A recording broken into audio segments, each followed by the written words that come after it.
Hello and welcome to the Seton Shrine.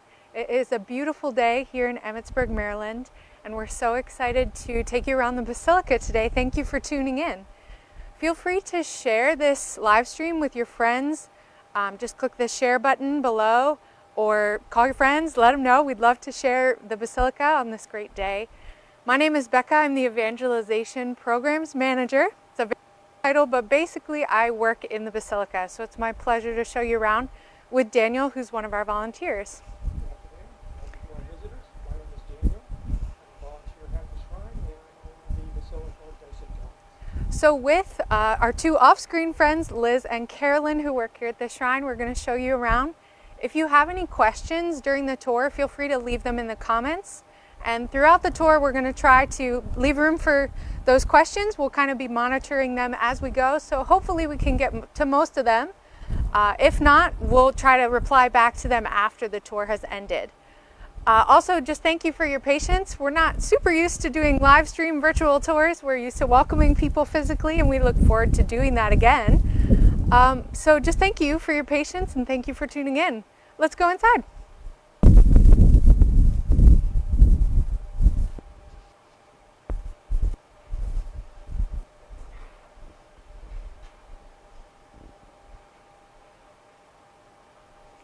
Turn your mic on.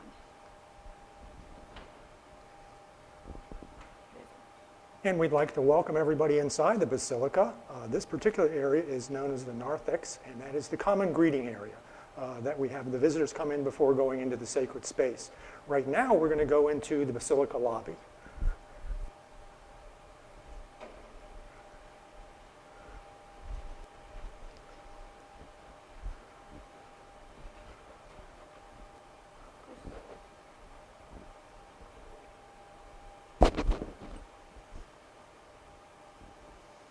And with any tour, we'd like to give you a little bit of background information on a little bit of the history of the Basilica and the building that we're in right now. Arrived here and they're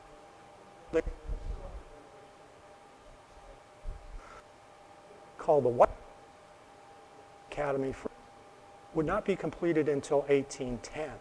So they stayed over at Mount St. Mary's for a little bit until the stone house was completed.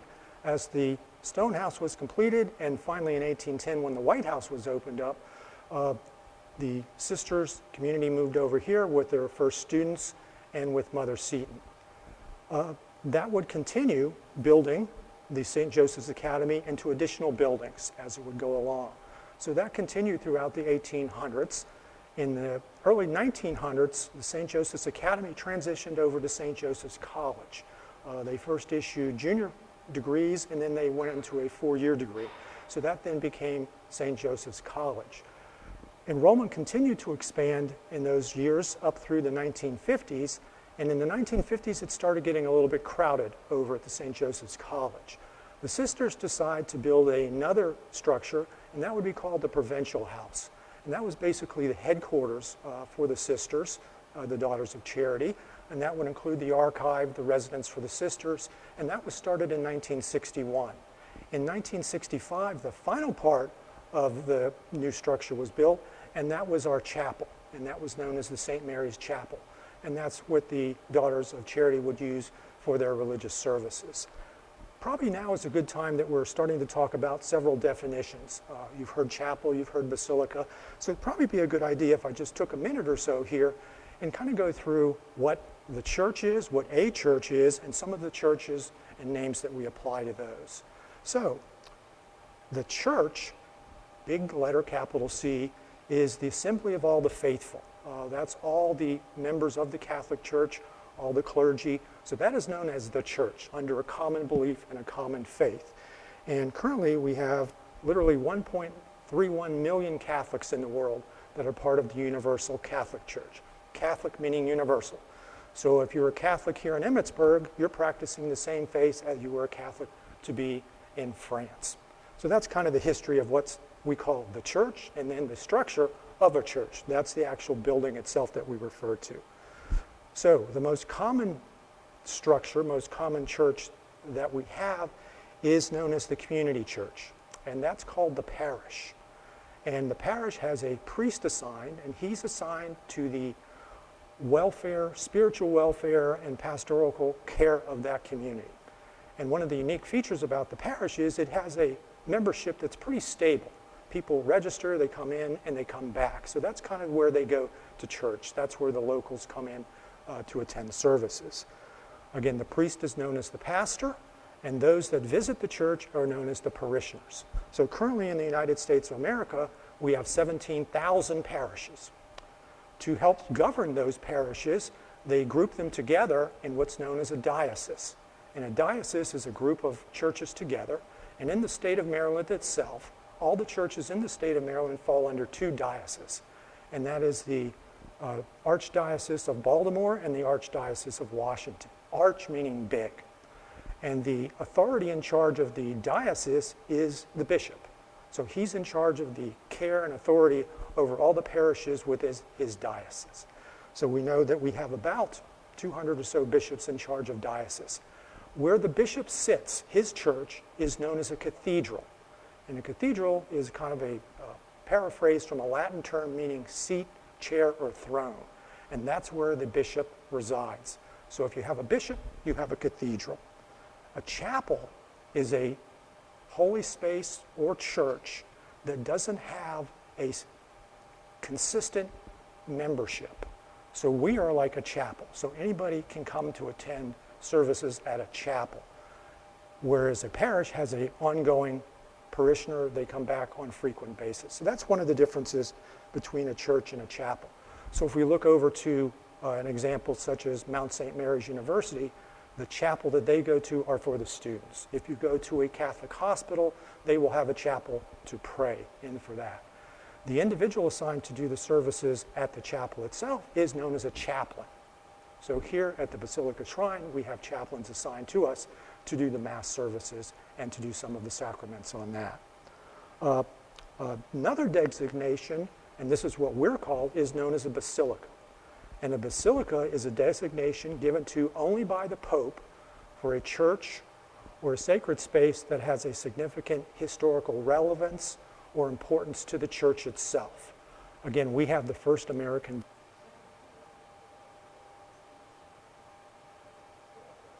1991. We also have the terminology of what's known as a shrine. And a shrine is a sacred space or building that is designated for a pilgrimage. That's where anybody from the world can come, and we have pilgrimages here at the shrine.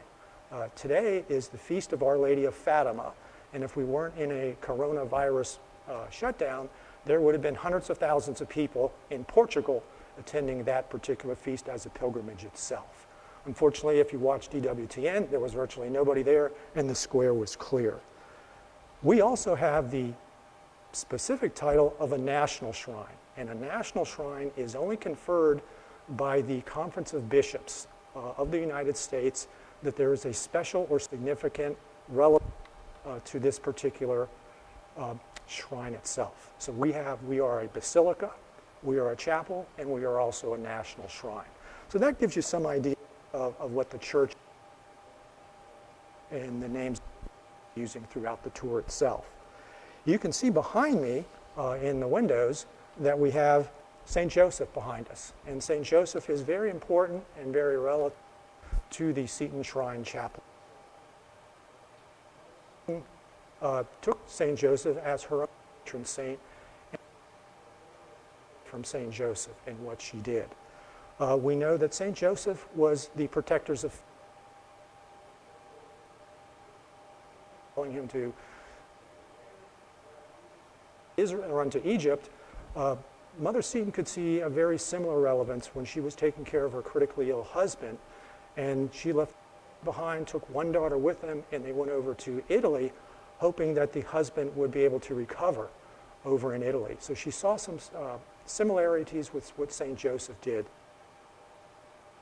St. Joseph also being the protector of the family, when Mother Seton took her vows in 1809, one of the first things that Archbishop Carroll did was call her Mother Seton.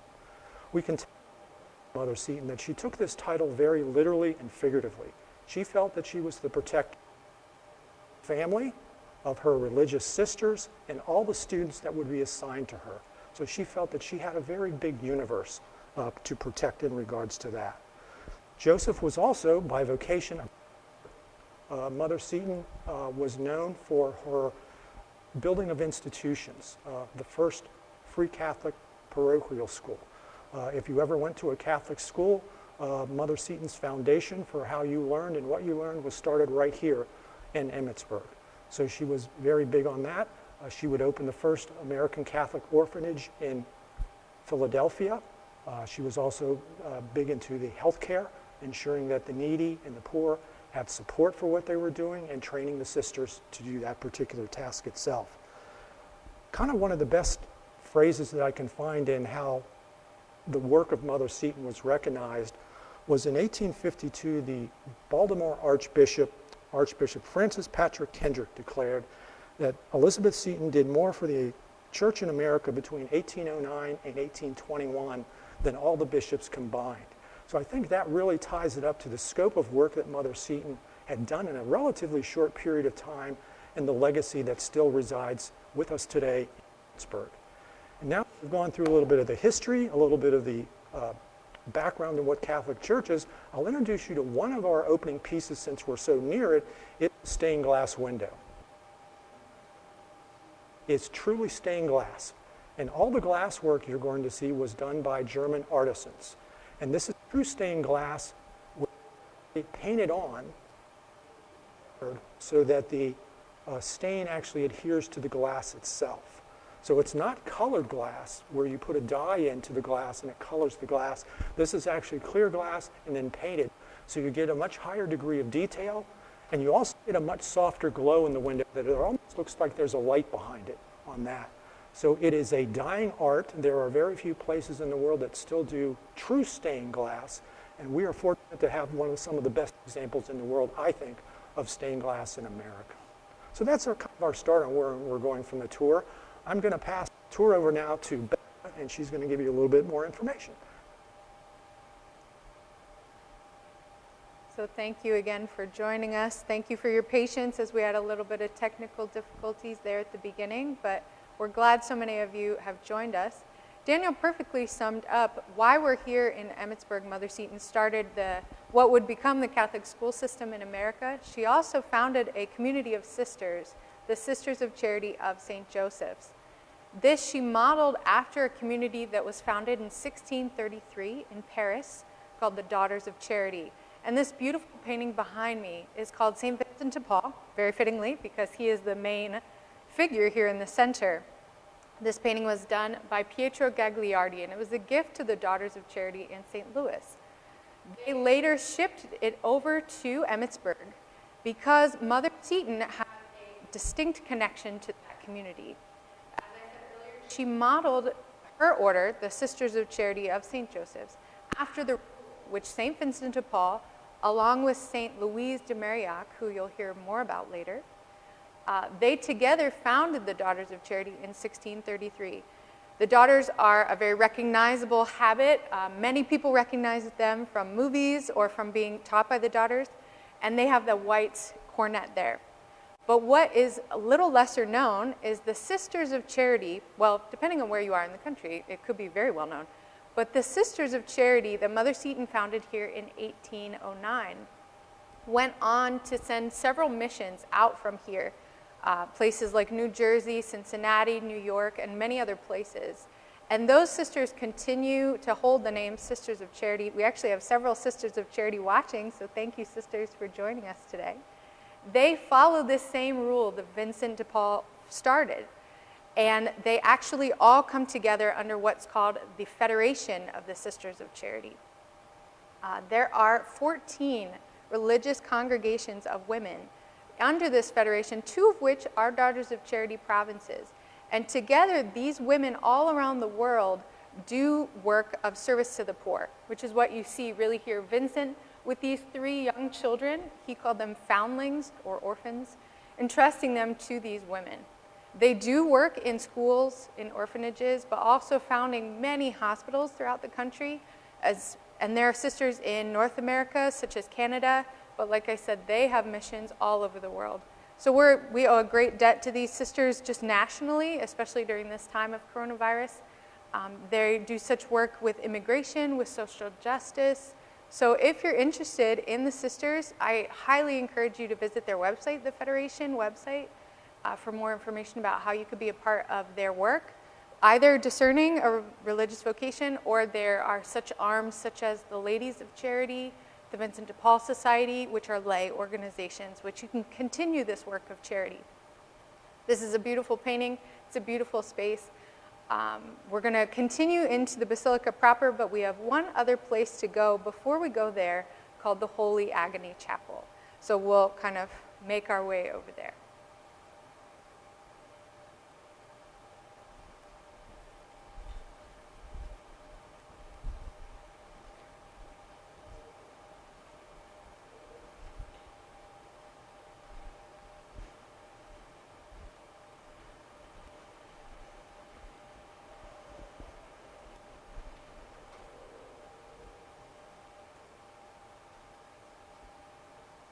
So welcome to the Holy Agony Chapel. This is adjoining the narthex of the Basilica, so it's a little bit of a detour, but it is a beautiful place to pray and one of our favorites. We always like to bring visitors into here first because it gives them a chance to actually see the artwork close up.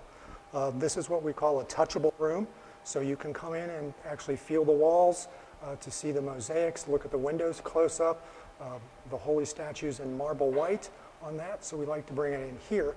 Historically, what we're coming into is the Holy Agony Chapel, and this occurred right after the Last Supper. From the Gospel of Mark and Matthew, we know that we're in the Garden of Gethsemane. From the Gospel of Luke, we know that the angel has come down to help Jesus with the bitter life cup, and we see that as an artist's representation here. Over to the right, we see that after the Last Supper, Jesus brought Peter, James, and John with him, and we see him sleeping over here, and they fell asleep 3 times on Jesus. On that, you can also see the olive trees off to the side. In the background from the Gospel according to John, we know that Judas was aware that this is where Jesus liked to come to pray. So in the background, we see Jerusalem in the background. And we probably think that Judas is probably not too far away with the Roman guards and the mob that's ready to arrest Jesus. Looking at the artwork itself, this is probably one of the best representations of the mosaic. And you can see that the mosaic are basically small chromatic tiles that form the actual picture illustration itself. This is truly an artisan craft. There are very few companies in the world that still do original mosaics like this.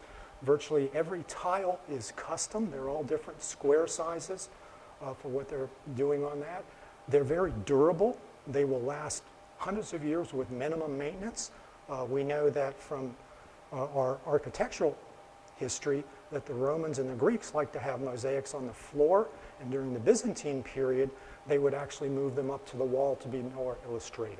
So that, again, great coming in if you're a young adult or a new person coming into the faith or a child coming in to look at it, you actually get to step into one of the scenes of the gospel. And let me turn it over to have Becca explain a little more about the windows that we see in here. So when we go into the Basilica, you'll see all of this artwork in a much grander scale. But here in the chapel, it's a little bit of a microcosm of the art and artwork. So we see again those painted stained glass windows. To the left, you'll see the Green Scapular. The Green Scapular is a relatively popular devotion that was given to a daughter of charity in 1840.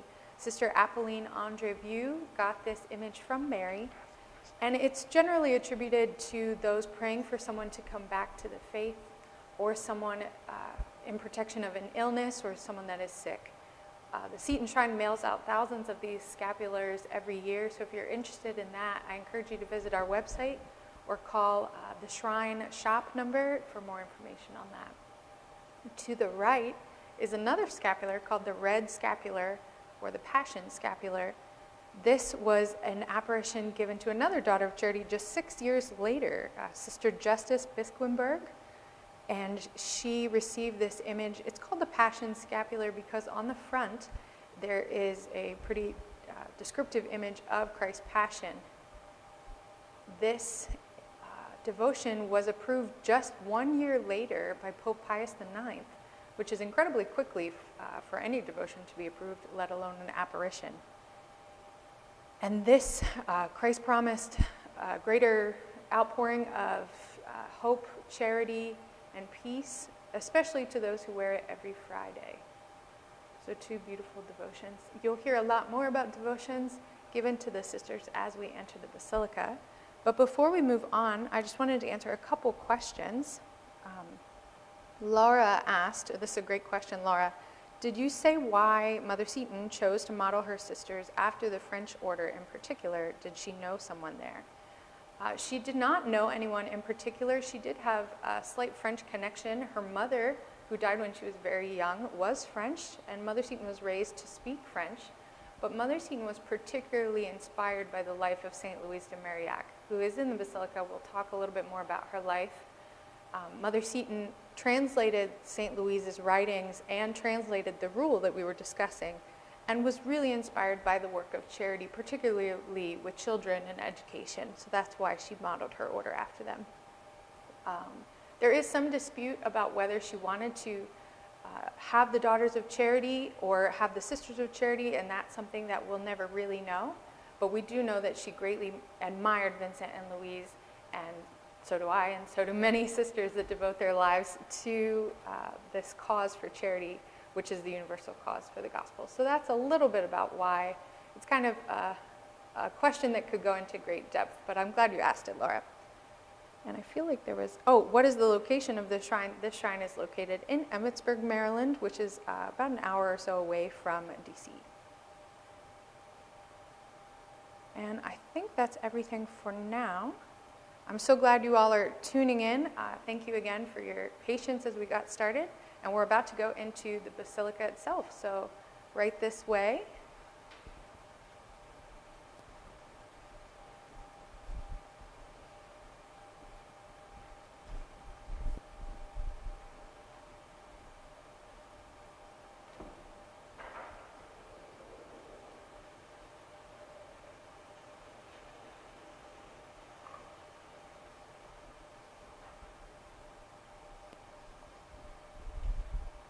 And welcome to the Basilica. We're now entering sacred space. So we're now in the chapel itself. Again, Basilica Chapel, for what we're doing here. If we look to the church on a wide angle, we can see that the center aisle is known as the nave, and that goes all the way to our sanctuary. You'll notice that the church also is separated into 2 sections. We have the Mary side on the left and the Joseph side on the right, and you can see those in the altars on that side. It's hard to tell from this particular angle, but the church is actually in the shape of a cross. So as we come up the center nave, there's what they call the transept that goes across, forming the cross. So if we were up above, it looks like it's in the form of the cross itself.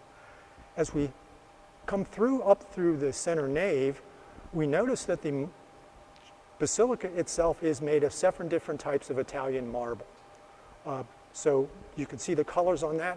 Generally, anything that you see in a white will represent a holy figure for the marbles itself. Again, the marble coming out of area just north of Pisa in Italy. So it's a very high-grade marble.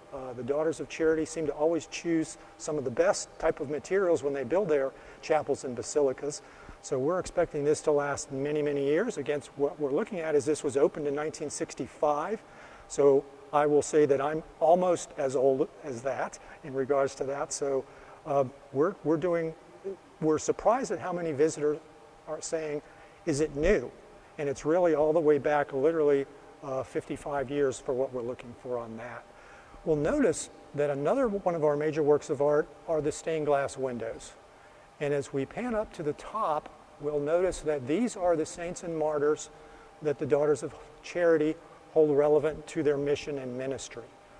For example, we have Thomas Aquinas that would represent kind of the educational portion of what the daughters feel are important.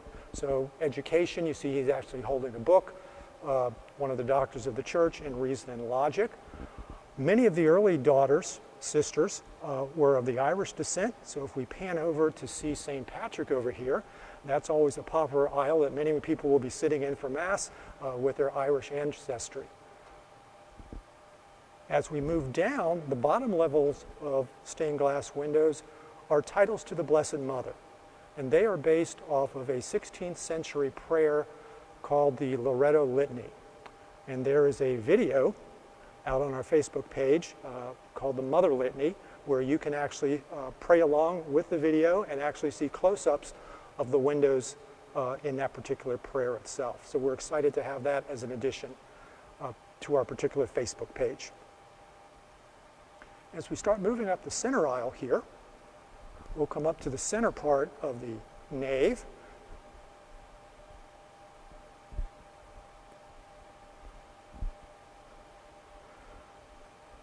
And one of the features that many of our visitors like and often miss because it's so high up, 8.5 stories above us, is our dome.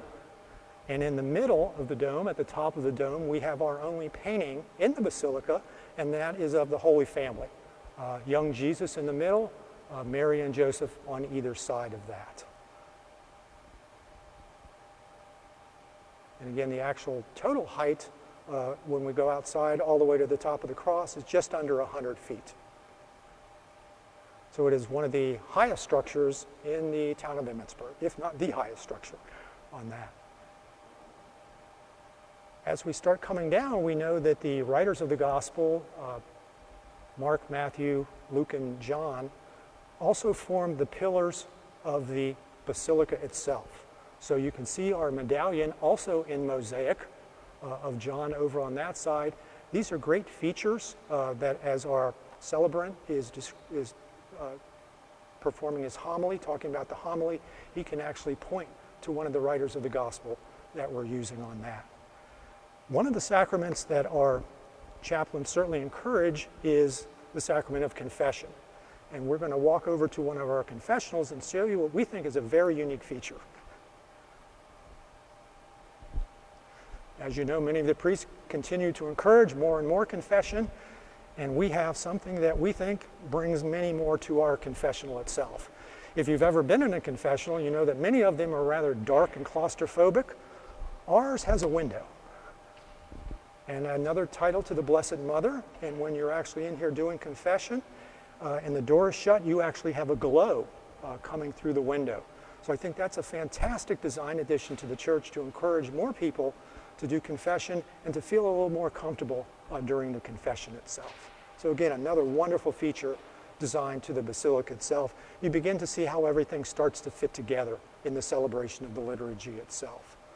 I'm going to walk over now toward one of our side altars, and we'll make sure our production crew is okay here.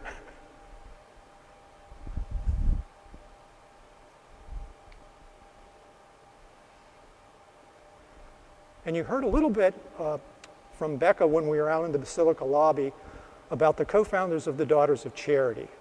And we know that St. Vincent de Paul was one of them, and the other one here is St. Louise de Marillac. She was born in France, 1591. She was also one of the co-founders of the Daughters of Charity with St. Vincent de Paul. She was born into a rather wealthy family on what it was. Lots of striking similarities between St. Louise de Marillac and Mother Seaton. And you can see that she is dressed in a rather village-like habit. And that was on purpose. St. Vincent de Paul and St. Louise de Marillac wanted to ensure that the daughters going in to help the poor, committed to the poor, would be able to fit in amongst the poor. They would feel comfortable going in amongst them.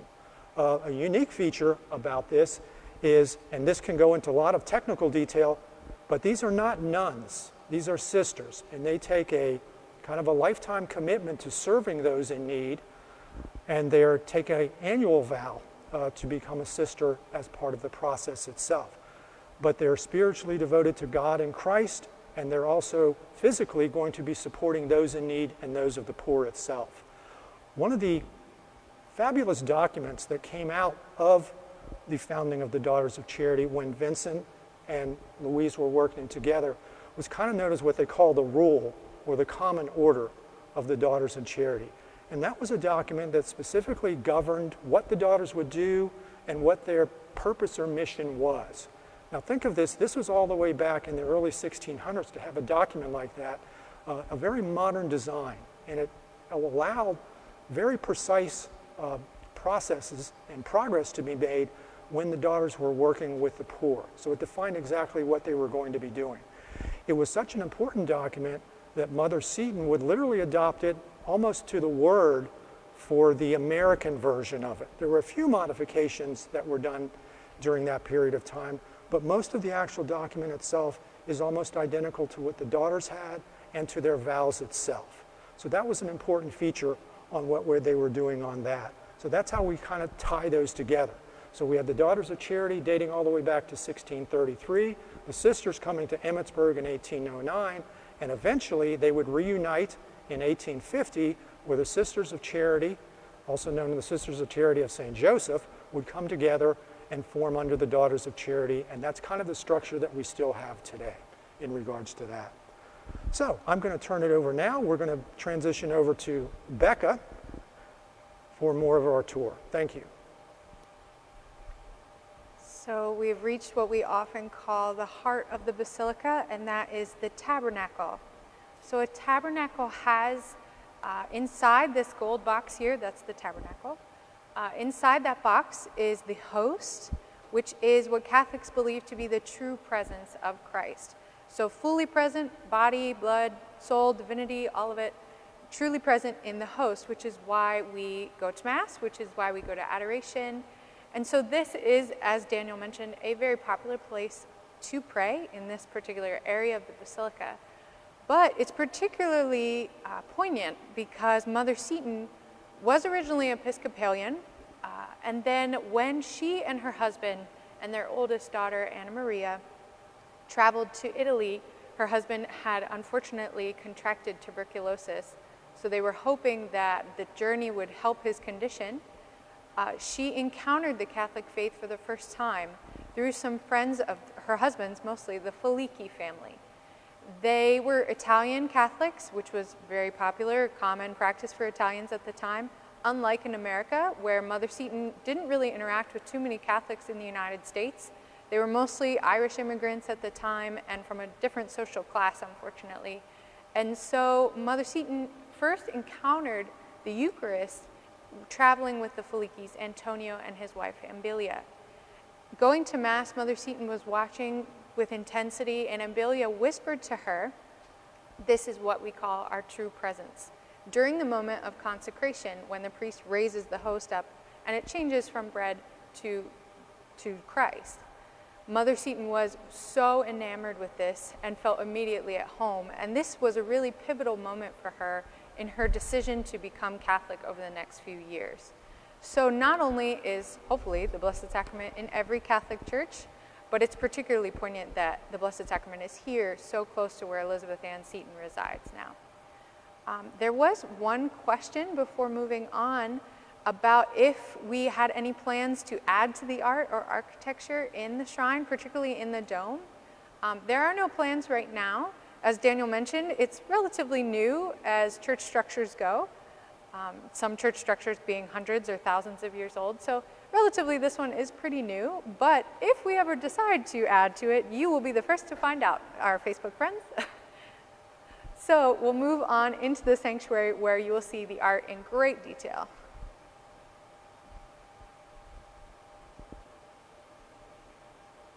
So that same mosaic that was in the Holy Agony Chapel is in the sanctuary. As Daniel mentioned, the only painting in the basilica is in the dome. Everything else is made of mosaic. So those same small pieces of mosaic, it took about 2.5 years to make all the mosaics in the basilica and a little over 2 months to install them. They installed them in large sheets and then filled in the difference here. Or some cases made them right here when they're flush with the wall. So this part of the chapel was modeled after the Daughters of Charity Mother House in Paris on Rue de Bac. And in Rue de Bac Chapel, they have this archway of angels. No angel in the archway is identical with another. They're all doing something slightly different, which I find particularly compelling and exciting. But what is really exciting to a lot of people is that there is a flaw in the mosaic, and we'll show you that today.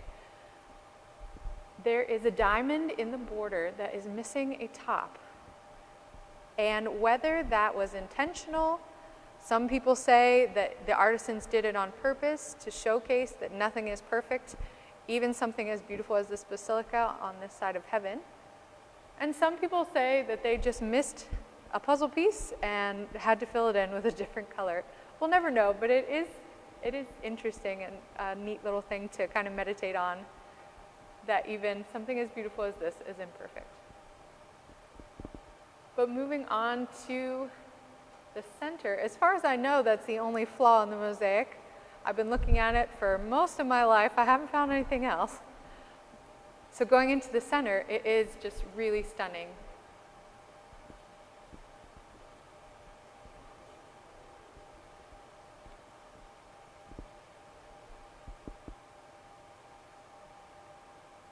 So, as Daniel mentioned at the beginning, this was originally this was originally the chapel for the Daughters of Charity here, their provincial house or their mother house, and they called it the Mary Chapel. It wasn't ever intended to be a basilica. So because it was called the Mary Chapel, we have a lot of images of Mary, which makes sense. And that's partially why we chose today to do this tour, because today is the feast day of Our Lady of Fatima, which is a Marian devotion that Daniel mentioned at the beginning. So to the left, you'll see a woman in black kneeling at the feet of Mary.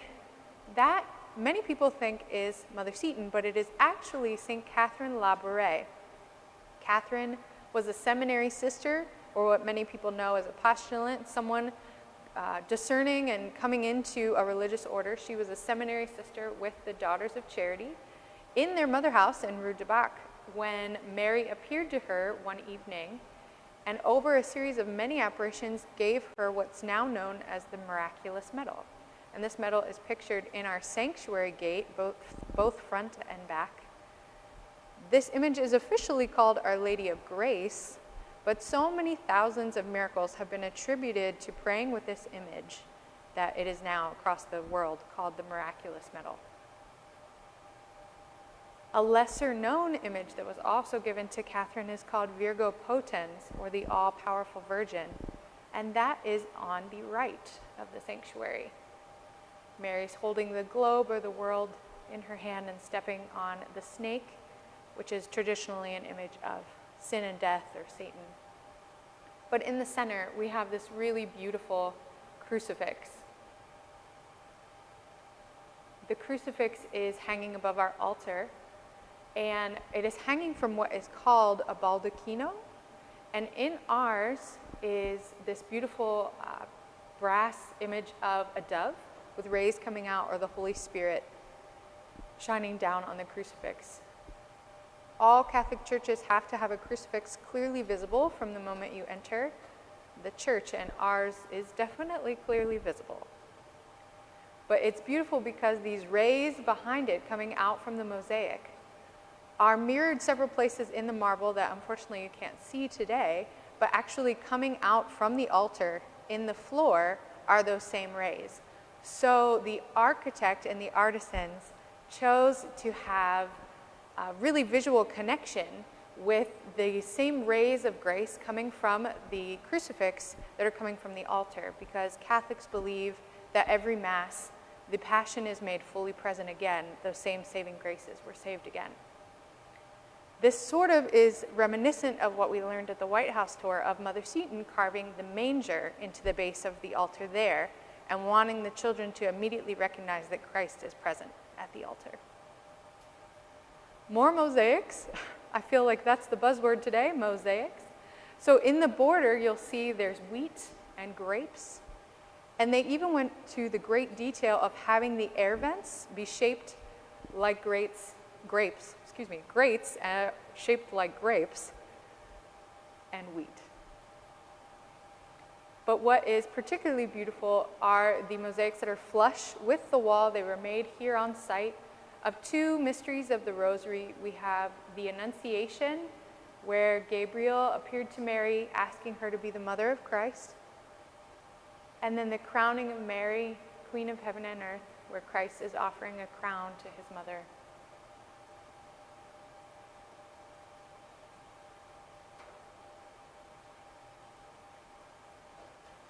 Now, we've mentioned many times Paris, we've mentioned many times Italy.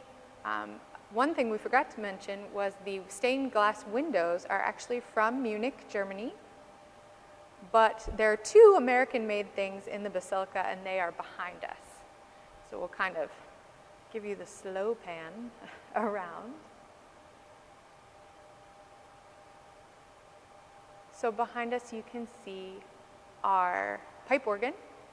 It is a working pipe organ, which is an increased irregularity, unfortunately, around the world. This pipe organ has a little over 1,700 pipes in it. It's played every Sunday. Even on our live stream masses, we now have pipe organ played. And this organ was made in Maryland, about 40 minutes away from us in Hagerstown, Maryland. One of the largest organ companies in the world was called the Moeller Organ Company, and that is in fact a Moeller organ. Above it is King David, who is attributed with writing the Psalms in Scripture, which are meant to be sung. Pope St. Gregory the Great, who you may recognize from Gregorian chant or plainsong chant. And then Pope St. Pius X, who really brought music into the liturgy in a special way for the first time. Those are three of many, many patron saints of music. And then the second American-made thing, while not as pretty to look at, but just as important, are the American walnut pews.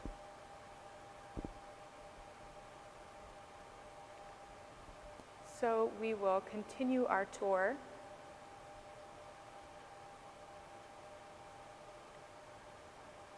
There's definitely a lot to see and take in. And because this is, as Daniel mentioned, sacred space, definitely just a lot to pray with as well.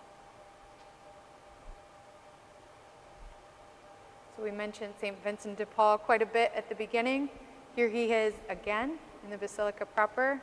It's a beautiful image of him staring at the cross right next to that beautiful crucifix that we just talked about, which is something we're all called to do, really, is stare at the cross and then reach out in charity.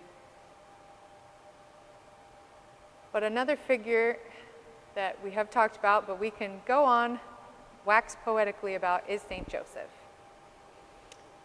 St. Joseph is in most Catholic churches, but it's, again, particularly poignant that he's here so close to Mother Seton, because Mother Seton had a huge devotion to St. Joseph. She named pretty much everything after him that didn't move, or even some things that did move, such as the Sisters of Charity of St. Joseph's.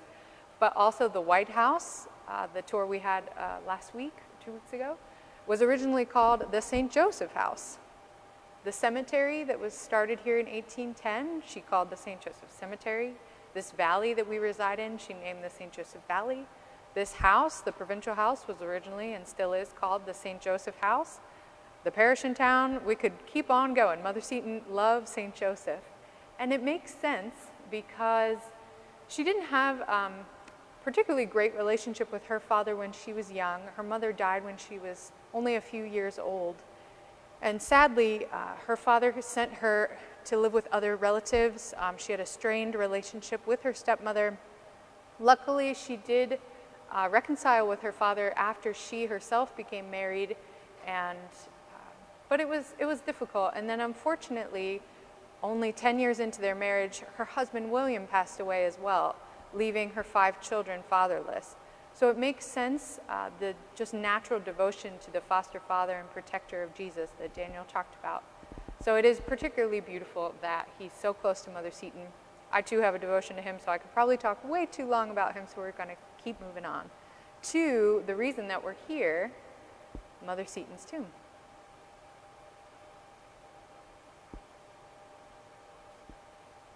So above Mother Seton's tomb are the works of mercy, the corporal works of mercy.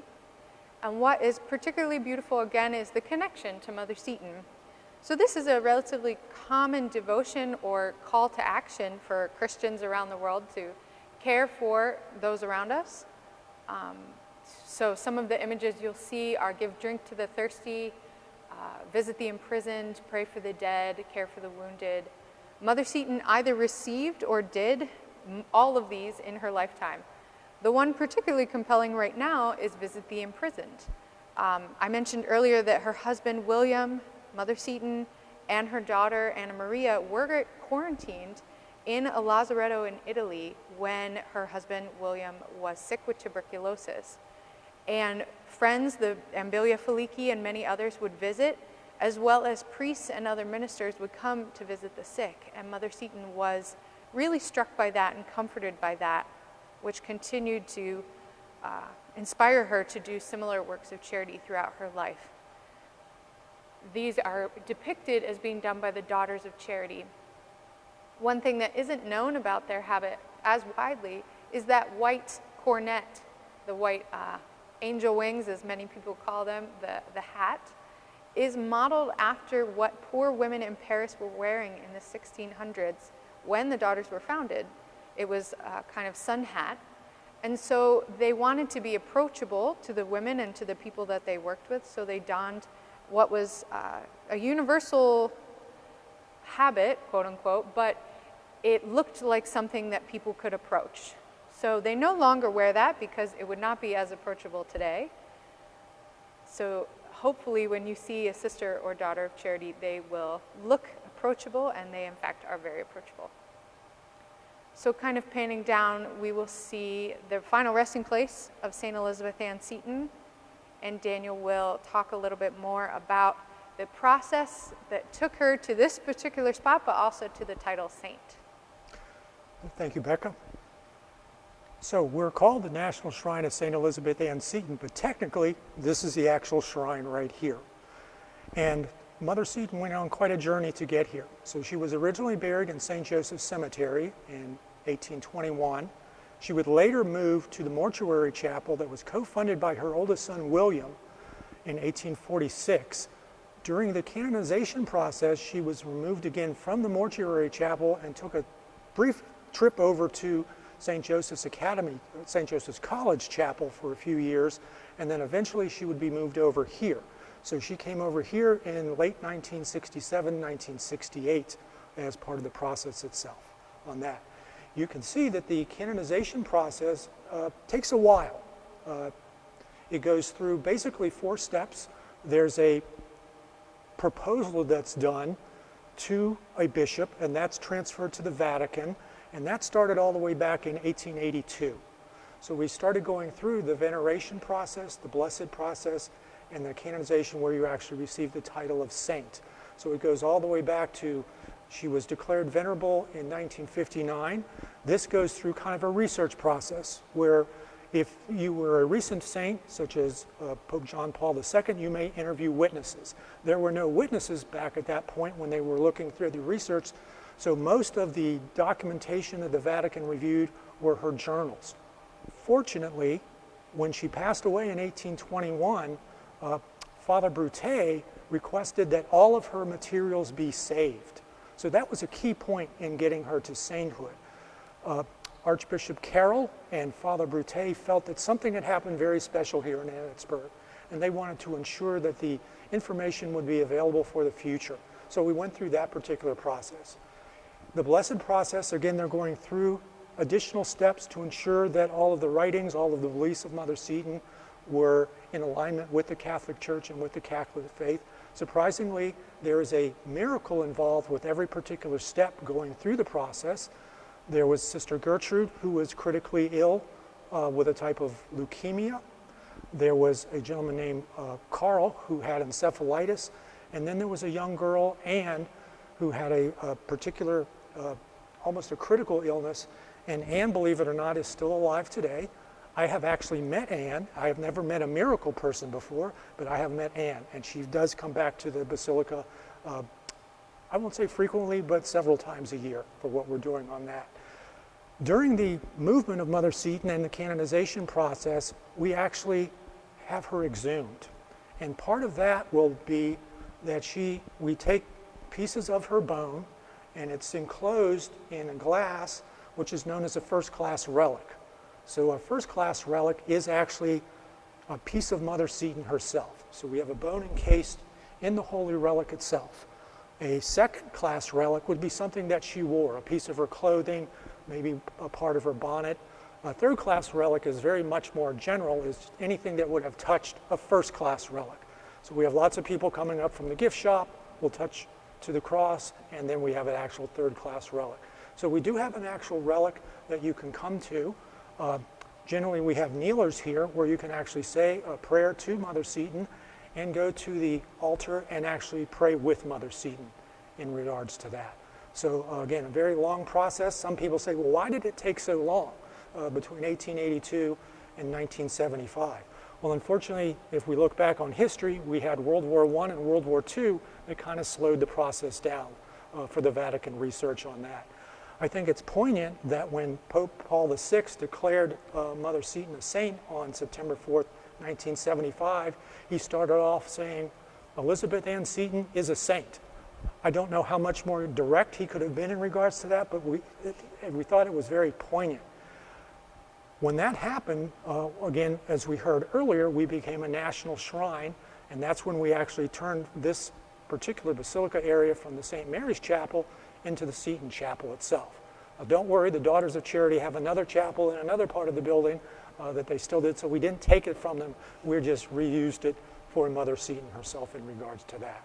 Rebecca, would you like to add anything additional? Yes. So there, in addition to the remains of Mother Seton, the whole point we're here, there are a couple other things I want to point out. So there's a box and a book, and these are all prayer intentions that people have written to us, called us, emailed to us, and they stay here a year after we get them. So we invite you as well to write to us, call us. We have a new prayer line that you can call and pray with someone on the phone, and they will write down your prayer intention and put it in this box here at the altar. So that is particularly special.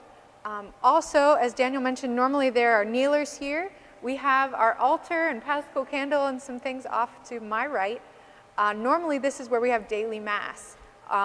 When we're open, we have daily Mass at the altar, which is how the Basilica was designed. But for live streaming, we needed kind of a smaller setting, so we have Mass here, and we hope that you join us for those live stream Masses every day. Especially this Saturday, we have Mass at 9 a.m. for the Mother's Day Novena, which leads me to the other thing that is also at Mother Seton's altar, those Novena names. So we have a Mass enrollment that you can have every Mass that's said here at the shrine remembered for someone, and that someone is remembered at every Mass for a year. Those names are in that box as well. But then throughout the year we have novenas, which are 9 days of prayer, 9 days of Masses in our case, for particular intentions. And right now we're celebrating all those mothers, mother figures, mother superiors, grandmothers, all kinds of people that we're praying for during this time. So we hope you join us for that as well. We could go into even greater symbols and symbolism here. We thank you so much for joining us. Hopefully soon we can welcome many of you here to the shrine. We look forward to meeting with you. But if you're not able to come, either due to COVID or due to wherever you are around the world, please feel free to interact with us and share us on the internet. We're so excited that we have grown our programming to interact with so many more of you that we couldn't meet here in person. You guys have really been great. You haven't had that many questions, but if anything comes up, feel free to leave a comment on this video later or message us on Facebook or our other social media platforms, or email us at office@setonshrine.org, and we'll follow up with your questions. So thank you so much from all of us here at the Seton Shrine. We're praying for you, and we look forward to seeing you again soon. God bless. Thank you.